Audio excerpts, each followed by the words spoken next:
नाज़िम कौमी cricket team के कप्तान बाबर आज़म के हमशकल ठुलवासी नौजवान वीडियो सोशल मीडिया ते वायरल थी वही है, जैखां पोइ क्रिकेट के शौकीन अवैस पनियार के घर पहुंची सां टेलीफोन सेल्फियूं ठाही वयूं आहिनि। धरती न्यूज़ ठुल के रिपोर्टर यासिर कुंडराणी अवैस पनियार सां ॻाल्हि ॿोल कई है, अवां खे ॾेखारियूं था।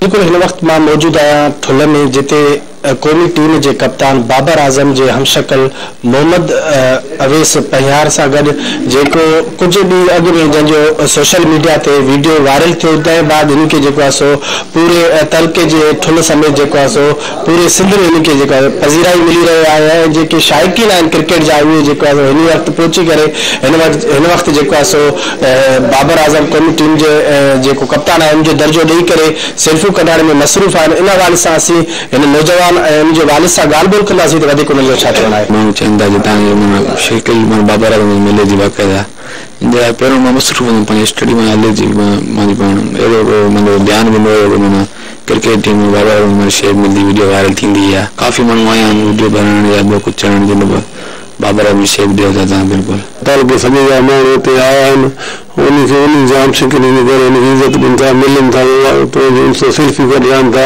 मां उनजे करे मुंहिंजे पुट खे इज़त मिले मां ख़ुशि आहियां। सोशल मीडिया ते PSL 7 जे कप्तान बाबर आज़म जो इन वक्त कराची टीम की कप्तानी करे नुमाइंदगी करे उन सोशल मीडिया ते धूम मचल है। तो बे तरफ जो नौजवान मोहम्मद अवैस जो वीडियो वायरल थियण बाद जो क्रिकेट के शौकीन उहे इन वक्त भी वॾे तादाद में हुजूम में इन हाउस ते पहुचण जो सेल्फियूं है वो कढाइण में मसरूफ़ आहिनि। कैमरामैन टीम सां गॾु यासिर कुंडराणी, न्यूज़ ठुल।